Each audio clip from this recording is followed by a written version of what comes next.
Every student is unique. Every student learns differently, and every student matters. This is Idea Exchange, the Future of K-12 Education series, brought to you by McMillan Paston Smith Architecture. Greetings. Richland School District 2 has had a long history of keeping pace with change. For this district, that has come in the form of growth, changes to the teaching methodologies, and certainly social, economic, and community change over time. Most recently, this school district in 2018 asked their voters two main questions. First, to approve additions, renovations, and rebuilding some of their elementary, middle, and high school facilities. And that second question, improving and constructing new facilities for athletics and arts education program. Both questions were approved by voters for a total improvement program of around $470 million. That was the single largest property tax initiative in the state at the time. The district has completed roughly 60 to 70% of the work currently and is underway with a second wave of improvements. With a program of this scale and scope, there's a tremendous level of complexity that goes into it. I'm glad to have Will Anderson join us today to walk through that complexity. Will Anderson is the Chief Operations Officer for the school district. We're glad to have him join today to discuss the district's approach to large-scale improvements and their progress in the face of an ever-changing environment. Thanks for joining us. Happy to be here, and I'm glad to talk with you. Your career, my career, has seen its development over time too, through Richland School District 2. I've always found it to be a unique area of South Carolina, the central area of South Carolina. You know, from your perspective, what makes it unique? What makes it distinct from others maybe around it or maybe in the region? Richland 2 is right outside Columbia, South Carolina. I moved to Columbia when I went to college at University of South Carolina and really hadn't left. In Richland 2, you've got a unique situation where we have universities, large government area, other large entities. The demographics has shifted. We've got about 29,000 students, 4,000 employees. We've got about 6 million square feet of facilities. It's a really growing district. We're a district that is primarily considered suburban. In the state of South Carolina, there's an act called Act 388 so it really does put some burden on commercial businesses to help fund education, but really, Columbia and Richland 2 is a beautiful place. We've got state parks. We've got a diverse community. Over 60 languages are spoken in our school district. We've got about 60% African American, about 20% Caucasian, about 15% Hispanic, and then some other ethnicities. Educationally level being in the capital of South Carolina with lots of colleges, pretty highly educated community. We just had a major announcement in Richland 2 here a few months ago. Scout Motors be building an automotive plant right in our footprint, largest economic development piece in probably behind BMW in the state of South Carolina. And so, and it's in our school district. So it's something we're excited about. Richland School District 2, even your mission is about being at that premier level, which tends to result in maybe some different types of programs that might be more catered to students or catered to the careers. Could you talk a little bit about that? Maybe how Richland School District 2 views educationally or views education from an aspirational standpoint? Richland 2 has always been a progressor and a leader of innovation and change, not only in the state, but across the country, dating back for way before I became working in the district. The district was the first district in the state, and I believe in the country, to go one-to-one computing over 25 years ago, where every child had a device. We are the second behind Miami-Dade County School District with the second most certified magnet programs in the country. That's pretty impressive. We were the first district in the state to open we call it our Innovation Center, Richland 2 Institute of Innovation, where it's best way to put it, a career center on steroids. We've got kids there who are getting associate's degree or getting job offers from Boeing right out of high school for six figures because of the things they're learning in there. We're always trying to prepare our students for the jobs that don't exist yet, or that will exist, or that do exist but will be growing. Fortunately, been a part of a district who's always been forward thinking. Our school board, our superintendents over the years always want to make sure that we are ahead of the curve. Innovation has always been part of that, and innovation is they allow you to fail. And so I think that's what's the beauty of it. We've been able to try a lot of things.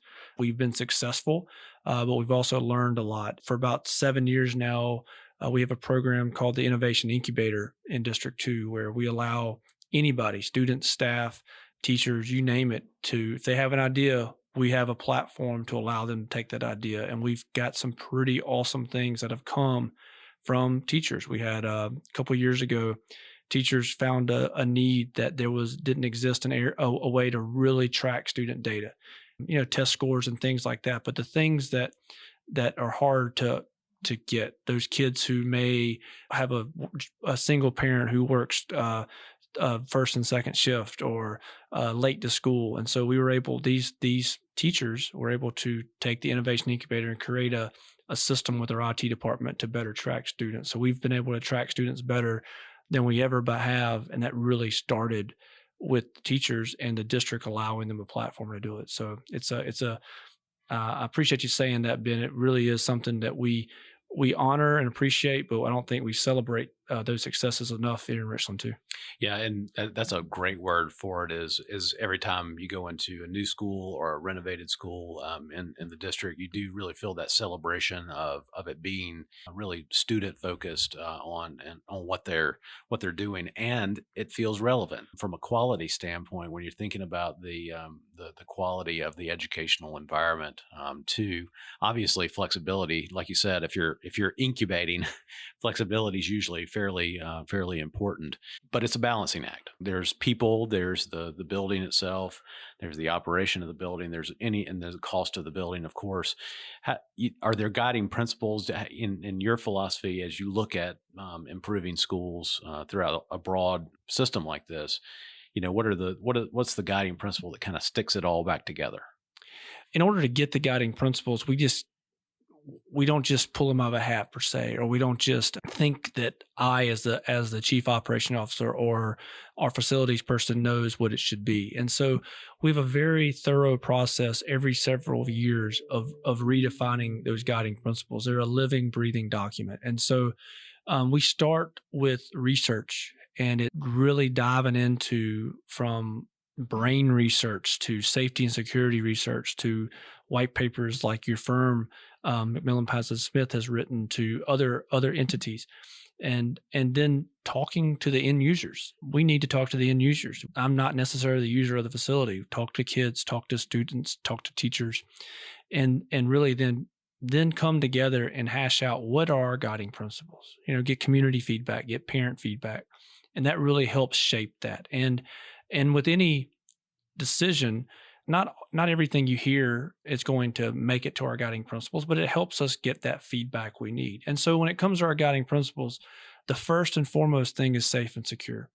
And we really use those CEPTED principles to really help us guide those. And what we've discovered time and time again, it doesn't matter what happens. If you don't feel safe, if you don't feel happy, if you don't feel loved, it doesn't matter what happens. You think about being in your home, where you live, anywhere you're at in the world, when you feel safe and feel happy, your brain relaxes. You're able to just do so much more. In a space that doesn't feel that way, you shut down. You're in the flight or fight mode, and you're not, your heart rate's racing, your brain's shutting down. You're thinking about how to survive that situation. No learning's happening from there, no deep learning. And so that's where we start. We got to make sure they feel safe, but then feel happy and loved. And that's where we then bring in the things that make the magic happen, the teachers happen. And that's the biophilia, with natural daylight, with great acoustics, with lots of views. You're bringing in the real calming colors of greens and light blues and grays, things that connect children and staff to the environment. And so we use those types of principles to really make the building transformative and enhance the learning. We just don't want to build 4 walls and a teaching wall and say, all right, teacher, good luck. Because at the end of the day, the students have to feel safe, and feel happy and loved. Now their brain is calm and they're ready to go. Teacher has to feel the same way. And now we just turn it over and let the magic happen from the teachers. Because at the end of the day, the research will tell you over and over again, the most successful data point on a child's education is the teacher. And so if that teacher has all the tools they need, or in a safe, great environment, and then the student feels the same way, it's awesome after that. It's not a checklist per se of what those guiding principles are, but it's really goes back to safe, secure, happy, loved, warm.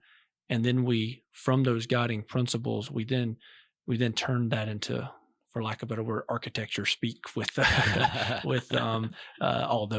all those things you guys do. So, Sure. yeah. No, I think that's great. You connect it to an action plan, and I think that's even better. Mm-hmm. No, I appreciate that answer, because guiding principles should not be just the words on a piece of paper. They're something that you live by, and it sounds like, and I know this because I've seen it, that you really do the work about getting engaged with all of your stakeholders to really not just say words, but really infuse those words into eventually an improvement for a school or for a district overall. I assume that's kind of how you feel about how you came to, or how the district came to, that 2018 vote, doing the background work there. There's a lot of stuff that I know goes on with just working through what is that plan. Maybe the best way to kind of go through that is, how did you start? I think that's what a lot of people wonder. They see the nice buildings, the nice improvements, but how do you start? I don't think you ever stop, if that's the best way to put it. That's a great way to say it. Because you're always planning. The minute you, and this is in life in general, the minute you are happy with where you've gotten to, then you're just setting yourself up for failure down the road. At 2018 in the state of South Carolina, for people that may not know, there's really, and in Richland too, there's really only one way to get the money you need to do improvements, and that's through a bond referendum. And so we knew at some point, we knew we were going to have to continue to update our facilities. When you have over 6 million square feet of facilities at the value they're worth, we need to be spending in our district, anywhere from $20 to $30 million a year just on routine maintenance. And so we always knew at some point we're not going to have that much money. We were spending roughly $5 million a year. Going back in history, as Ben mentioned, we've been a very growing school district. A lot of our dollars were focused solely on the growth. And so, as I mentioned, you don't just start. So we've always known that, all right, we got to continue to update yearly our facility plans. So we're always updating our facility plans, meaning that we evaluate internally and then have an external source as well, just kind of verifying or giving us that other eye of what our buildings look like. But then we realized probably in 2015, 2016, so roughly 2.5 years in advance, looking ahead that, all right, the money's going to run out and we're going to have to get more money. And knowing the only way to get money is for voter approval, for taxpayer approval. And 60 to 80% of those people have no kids in school. We got a lot of work to do. And because at the end of the day, you've got to be able to convince these people to invest in your facilities. And so we kind of broke it down into 5 different phases from there. And so phase 1, we started with doing research and really hammering and trying to figure out what are best practices, what are the principles now, what are those different things we need to be thinking about. Then we moved into really building understanding. We didn't talk publicly about a bond referendum. We started doing community meetings. And so we started just saying, hey, tell us about your facilities. Tell us what's wrong with them. Tell them what you need. Needs assessment really is what we did. We went around and had not only internal needs assessments, but external with community stakeholders, for parents, others. And we went to every high school, and we kind of all the feeder schools that came in there, and invited all the people to come. We'd had hundreds of people in cafeterias and gyms. We put all the schools for that feeder system around the wall, and just we had a brief presentation. Just said, "Hey, thanks for coming. Just want to tell you a few things about our facilities, but we're here just to listen." Not once in this phase 2 part I'm talking about did we mention a bond referendum. Just wanted to hear. And so we took all that information and we went to phase 3, which was really now updating our facility study and our programming study and really understanding what we had. So now we had all the data collection in phase 1 in research. So we had enrollment data, we had the data from schools, we had our old facility studies. We had phase 2 pulled in all the other information. So phase 3 is, all right, take that information and let's figure out what to do. And so that was a pretty long time period. And during that phase, that's why I say 2.5 years, you really need to start thinking of way ahead of when you really think you need to go get that money. And so we hired several experts in the field, architecture and building, construction and planning, and really helped us take all this information, a lot of other meetings to really now form an overall facility plan. And so that was about $800 million, $900 million. And so then we're like, all right, now we move into phase 4. Phase 4 is we got to build a building plan. And so we knew $900 million where, wow, that's all we needed. We had to get that cut down. We just did not feel very confident that we could get, again, the end goal here was we know we have to build buildings and support those, but we got to get the money to do it. And so we got to start compromising. Now that we had this data, we went back to the community. Tell us what you think. Where should we cut? What should we do? And it helped us start narrowing down from a 10-year plan, which $900 million, to a 5-year plan. So we really wanted to start thinking in chunks of years. We did polling. We hired a firm to help us do some informal polling to see what would work with different numbers, $700 million, 500, 200. And it helped us, again, inform where we should go. And that got us in our $468 million range. And so then once that happened, then we went to our school board, and along the way, the school board was involved. So they knew. So when we went to ask for a approval for them to put a $468 million item on the ballot, they approved it, and they were not shocked. There wasn't any questions because they had been along the process. We'd been heavily engaged with the community and our partners and our stakeholders. And you mentioned in the opening about how we had 2 questions, and that came from that phase 4 of listening to what the voters would approve.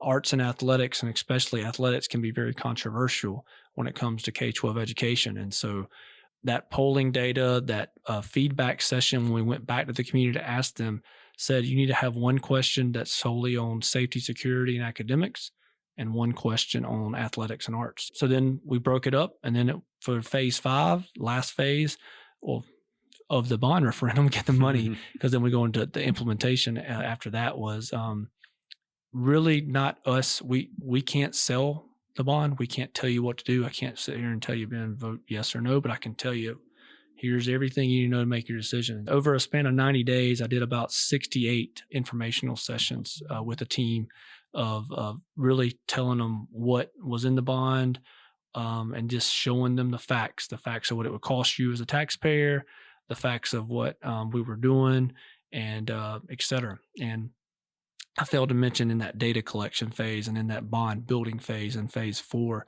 you really want to involve financial advisors, attorneys, and your county auditor or whoever from there, because that really helped.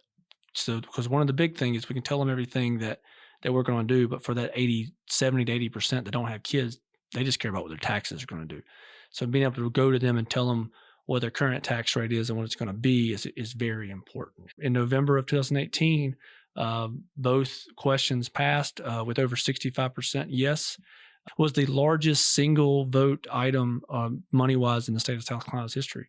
We've had Greenville County and some others that may have had higher capital projects, but that was funded through a 1% sales tax or other methods. But from a single vote, highest ever. And so once that got passed, I took a big sigh of relief, and then I woke up the next day and realized, oh my gosh, we got a lot of work to do. So right, and that's really the next step is, I mean, if hearing about all the things that you engaged with, during the planning process over that 2.5 or more years. If you could maybe talk a little bit about how maybe you organized after that vote. Don't take for granted, before I hit that question, don't take for granted the work that goes in beforehand. If you realize in 6 months I need some more money, then you're way behind. And if you really need that buy-in, doing all that pre-work helps. So, but when it was time to implement, again, we had promised our taxpayers we would keep them informed. We'd be very transparent. We would try our very best to keep your taxes down, and then we would try our very best to be diverse in our hiring practices, local, et cetera. And so now we've got the plan, and we've got to start working through a lot of different factors. And so first thing is, all right, what is the top priority?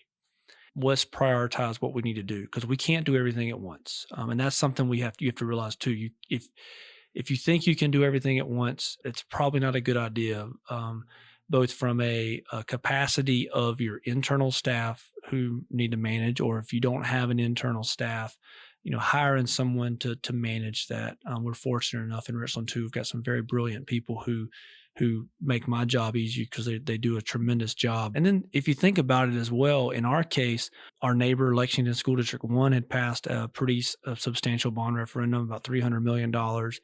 And another neighbor had ongoing capital improvements. And so if we flood the market with a bunch of jobs at one time, now our costs are going to increase. And so we really need the labor market and those subcontractors and our contractors and architects to deliver the premier projects that we wanted. And so we already had been working on that. So once we did that, we really then finalized that, and then started the hiring really started with design professionals. And so we really wanted to make sure that we had a diverse group of design professionals, and started hiring those. Started hiring contractors right after. We were doing the construction manager at risk delivery method. It seems to be a very good method where both the architect, design professionals, and then the contractor work with you, but they're working together from the start to finish. And that really provides the product that you want. You really want quality. You have to remember when you're building these projects, this isn't like I'm going to buy a car, and as soon as I drive off the lot, the value decreases. This is something that's going to last 50 to 75 years. And while it may saving a few bucks here and there from the taxpayers a good deal, but you want to really have good quality. And so we've spent a lot of time working with our designers and contractors, and picking ones and really thinking about who works best, what their capacity looks like, not overloading one, spreading the work out. It was something we said, and our board wanted us to. We had a goal of about 10% minority or women owned, and we've been hovering around over 20%.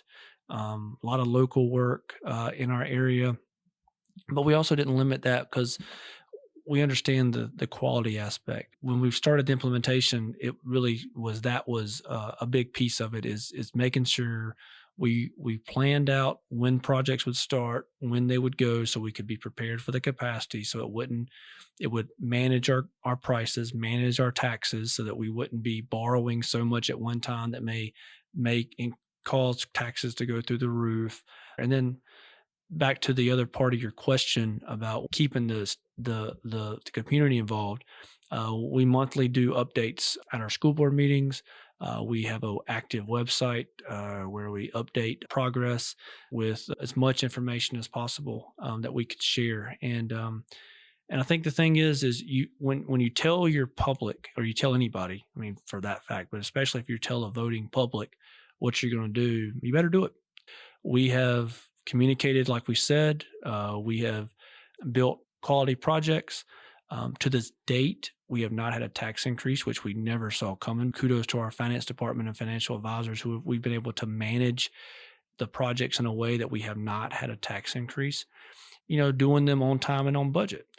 Now, that one's got a big asterisk by it because of what's happened over the last few years. But the best part is we've been communicating since day one with our public and with our board, so that when we come and say, hey, our budget has gone over, or our timeline's off, it's no surprise, and everybody understands why and where we're at.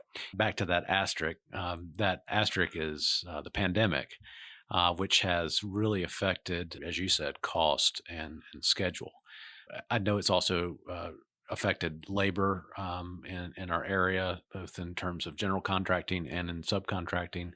How have you been able to really shift around and meet that from a scheduling standpoint, or and eventually communicating that change to everybody too? Being able to be transparent and be communicated since the beginning has really helped us, because we all were going through it. I mean, the world was going through COVID. The world was seeing our prices. The world saw inflation. That everybody was able to stomach more that what was happening with us in the district. And so when I go and tell the board, or I get some pricing back, it's not a shock. And so while as bad as it's been, don't get me wrong, the inflation and COVID and everything that's happened in the construction industry since that day in March of 2020, we've all been going through it together. And so it's been able to at least help the understanding of why we're at where we are.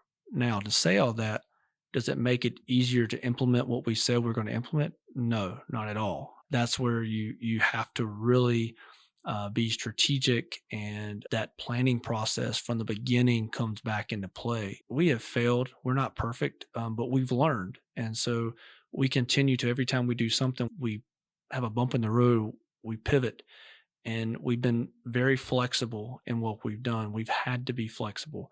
And so I think having the ability to be prepared in the front end with your planning, your capacity to do things, your flexibility with your dollars, your ability to really prioritize your projects allows us flexibility when the price increases tenfold almost at times, allows you to then handle the projects that you have, and then still potentially follow through with projects on the back end. And so when we're got a budget of, say, $20 million project, and at the beginning, and then from schematic design to construction documents, to no fault of anyone, the budget goes to $30 million, and the lead times go to 30 to 50 weeks. That's a challenge, and that's something you have to decide. And I go back to what I've told our board, what we were talking about earlier, Ben, is at the end of the day, these are 50 to 70-year projects. And in a lot of districts, even in our districts, this is a one-time thing. And in order to provide the facility or provide a renovation that's going to make a huge impact to the teaching and learning and to the huge impact of these children, we don't need to skimp on a few $1,000 or some things, because to save money for today and not look 50 years down the road. And so whenever we've had these conversations over the last 2 years, what I bring up is there's guiding principles. Is that, all right, we can eliminate glass. We can eliminate X from this project. It'll save us some money and may get us closer to our budget.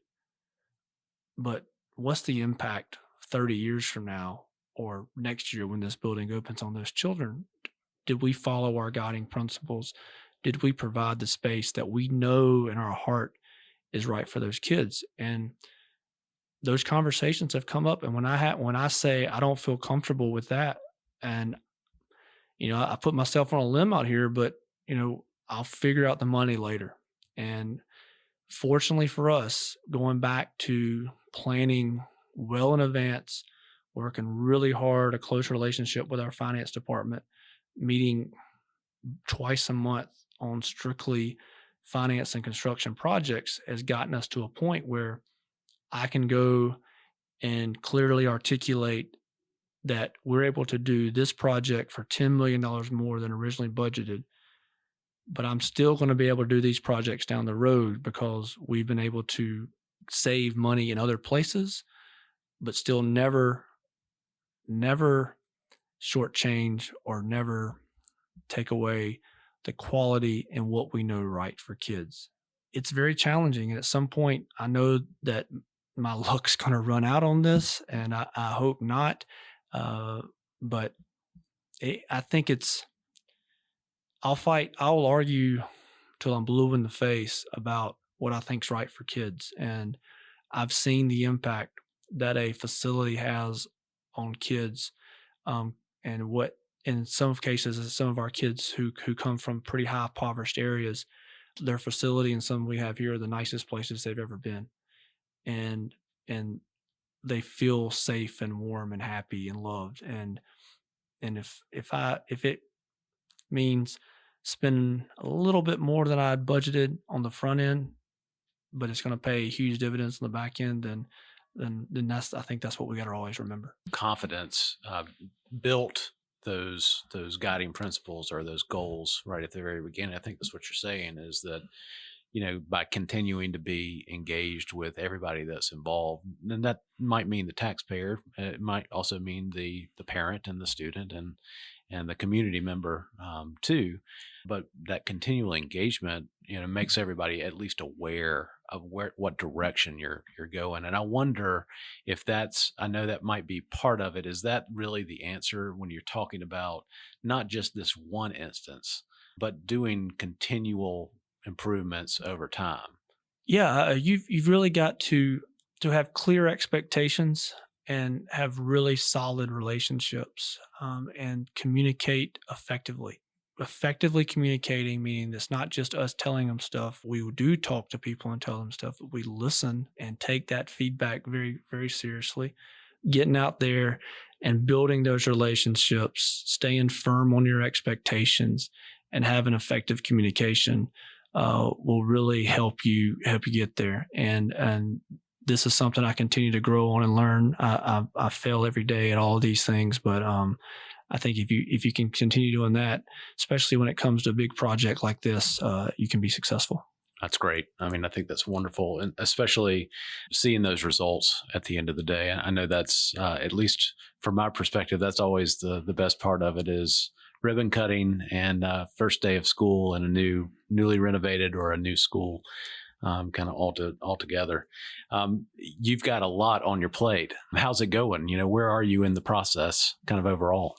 Probably about 70% done, 60% done. We opened this year 3 schools, 3 new schools this year, 2 elementary schools and a middle school.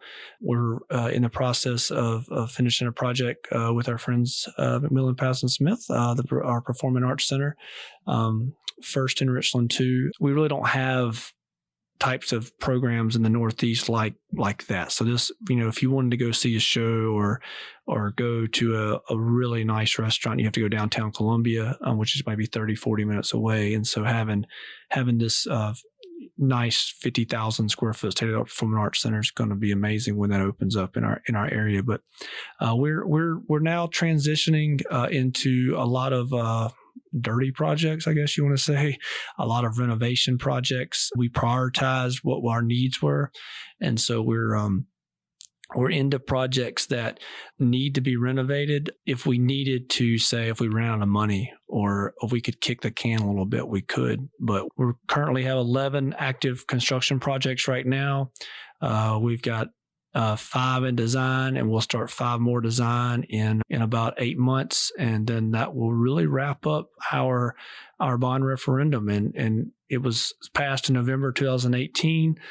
We'll say January 2019, a good start date. So that'll put us right around 5 to 7 years of finishing those projects. And so we're getting close, but as I mentioned earlier, you never stop. You're kind of always planning. And so we are preparing for what's next. As I mentioned, we had a bond referendum or 10-year facility plan that looked at that. But again, some of that's changed. And that's because a lot has changed in 5 years. And so we're in the process now of starting, I wouldn't say starting those phases over again because you're continuing, but really focusing hard on on that process again, because again, the money's running out, the needs continue to grow. I kind of know in the back of my head when we need to go get more money, but we're in that process now of doing it all over again. Some districts do this a lot more frequently due to their growth and their needs. Some do it once in a lifetime. And so I hope that people are very successful in that, because at the end of the day, it's what's right for kids. And so we're excited about finishing up these projects, and then excited about continuing to provide spaces for students and teachers to just really have a place of love, of warmth, of safety. And so that way, when I'm retired, these kids can take care of me. Right. That's great. Well, I mean, I think it's definitely showing. I mean, in the quality and the outcomes that you're getting out of your facilities, for sure. Mm-hmm. And I have personally, and our firm has certainly always loved working with good premier level school districts like Richland School District too. So we just appreciate everything that you do for not only your students, but the community of South Carolina overall. So thank you for that. And thank you for explaining this very complicated issue. Not a lot of folks really truly understand how complicated any one single building construction is, let alone a $470 million construction with 5 to 7 years, as you mentioned, from a duration standpoint. So thank you for all that you do, and thanks for joining us today to really dive into how this program came about and where it's going in the future.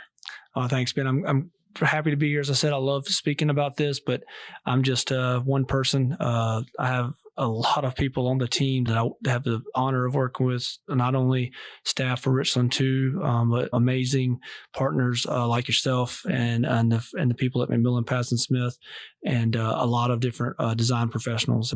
It's a lot of good people that are working real hard for the betterment of kids, and I think that's what makes me happy to work with a firm like McMillan. Is it's not about necessarily designing pretty buildings. It's about designing spaces that are best for kids. And I appreciate you guys doing that, and appreciate you having me again. Well said. And thank you very much. Thank you, Ben. Thanks for tuning in to Idea Exchange, the Future of K-12 Education series.